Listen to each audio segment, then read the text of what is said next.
It is impossible for such entities or beings to have survived through an infinitely remote time when consciousness manifested perhaps under bodies and forms that long ago retreated before the tide of humanity, forms of which only poetry and legends have preserved a brief memory under the name of gods, monsters, mythical beings of all kinds. Do you want to discover a secret that has been hidden for millennia?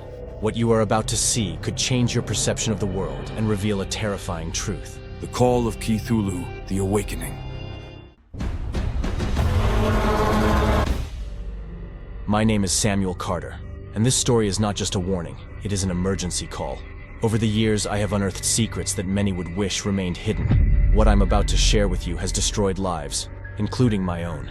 And although I warn you that it could cost you your sanity, I do so because the danger is real, and there is no time left. No one knows how it began, but what I can assure you is that since I found my Uncle Joseph's diary, my life changed forever. It all started a year ago, when I inherited the belongings of my uncle, Joseph Carter.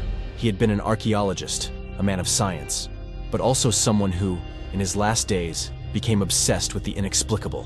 What I found in his diary was more than any rational mind could bear. Drawings of giant creatures, stories of sunken cities, and one word that appeared over and over: Cthulhu. At first, I thought it was a joke, a hoax created by a man who had lost his mind.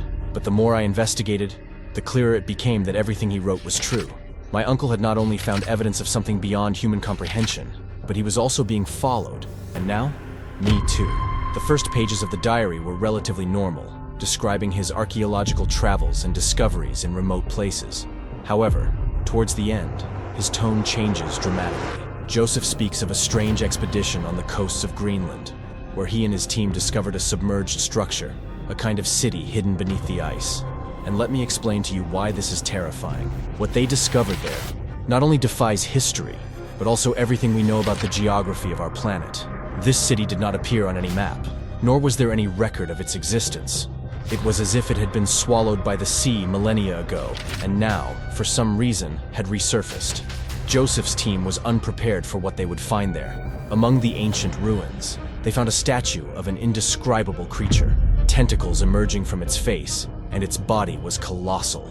It was clear that this figure represented something ancient, something that humans should never have found. Have you ever wondered what would happen if someone unearthed a secret that should remain buried?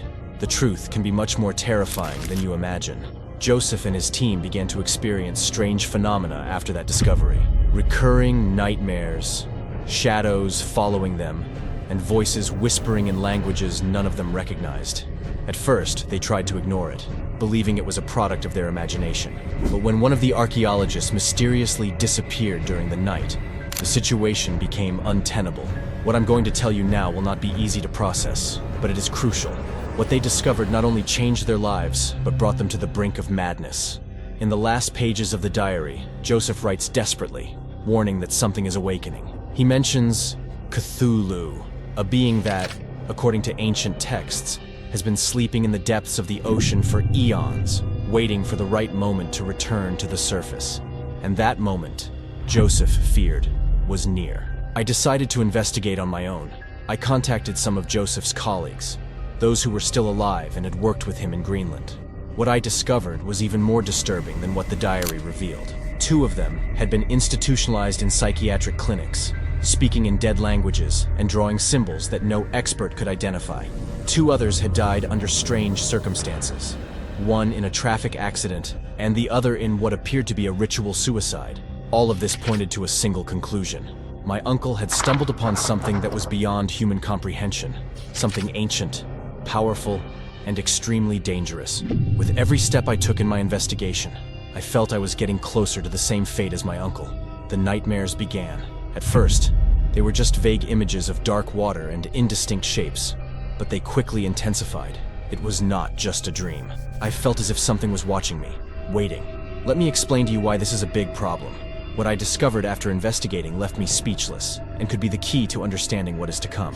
What I am about to reveal to you will change the way you see the world, but it is only the beginning of something much bigger. Days turned into weeks, and I began to notice that I was not the only one being affected by what I had discovered. My friends, my family, everyone seemed distant, as if something was controlling them. At first, I thought it was just paranoia, but soon I realized it was not. Someone or something was watching us. What would you do if you felt that something invisible was following you everywhere? And what if I told you that there is evidence that we are not alone, that hidden forces could be manipulating our lives without us knowing? One night, while reviewing Joseph's latest notes, I came across something that froze my blood. On a loose sheet, handwritten with shaky strokes, he had noted a single phrase: "The awakening is near." I didn't fully understand what it meant until I remembered the words I had read in his diary. When the stars align, Cthulhu will awaken from its slumber, and the world will witness its return. And I know this may sound like simple madness, but what I am about to say goes against everything we have been taught. The legends are real, and what will awaken will be nothing that humanity can control. Days later, an event occurred that changed everything. An earthquake shook the east coast of the United States. The magnitude was such that it devastated entire cities, and experts stated that the epicenter was in the Pacific Ocean, right in the area where Joseph had mentioned the submerged city in Greenland. The news called it a tectonic anomaly, but I knew the truth. This was not a common earthquake. The media quickly moved on from the topic, but the signs were clear for those who knew where to look. The stars were aligning, and with them, danger was approaching. I began to investigate why this was happening, and recent scientific studies revealed something extremely alarming.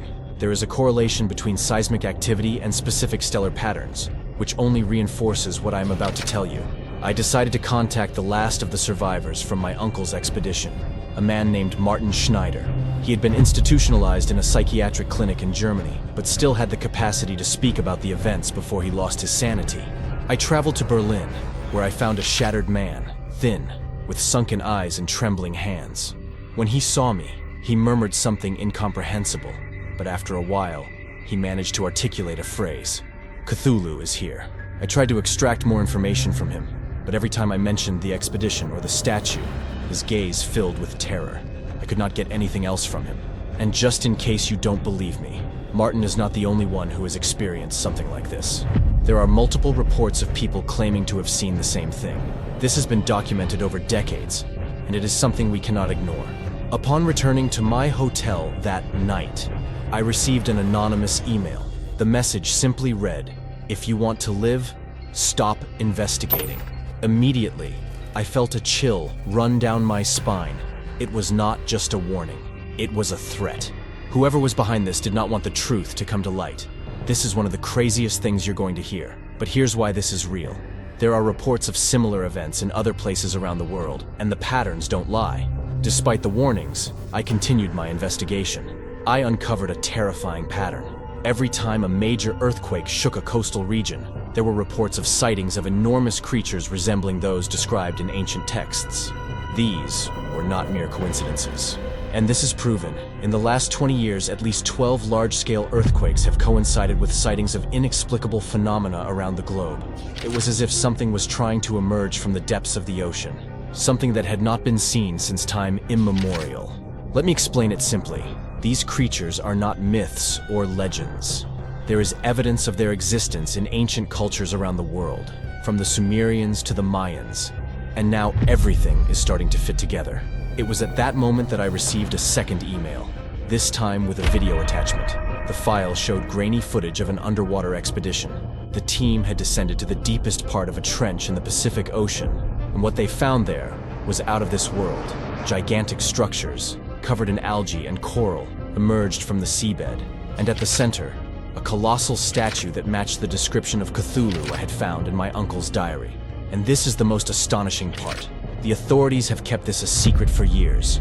The evidence is there, but no one wants you to know the truth. But now, it's impossible to hide it any longer. The earthquakes continued, and the disappearances of ships in the Pacific increased. I began to receive more anonymous messages, some of them with coordinates leading to specific locations in the ocean. I decided to follow one of those leads. My life was at risk, but I had to uncover the truth. I arrived at the marked point, out in the middle of the sea, only to witness something indescribable. The waters began to churn, and from the depths, a titanic shape emerged. Cthulhu, the being that had been asleep for eons, rose before my eyes. The horror was so great that I struggled to breathe. Its presence was overwhelming, its eyes gazing beyond human comprehension. What would you do if what you thought was a myth came to life before your eyes? How would you react if you knew that everything you had been taught about the world was wrong? The sea swallowed my boat, and all I could do was cling to a piece of floating wood while the creature vanished into the distance. I knew humanity was not prepared for what was coming, and as I floated, a single phrase echoed in my mind: the awakening has begun. If you've made it this far, you know this is just the beginning. What is coming will be much larger than anything any movie or book could describe, but you don't have to face it alone. Knowledge is power, and now that you have it, you're one step closer to preparing for what is to come. Don't let it catch you off guard. Research, share, and stay alert. And remember, if you don't follow this channel, Cthulhu could come for you and devour you in your dreams.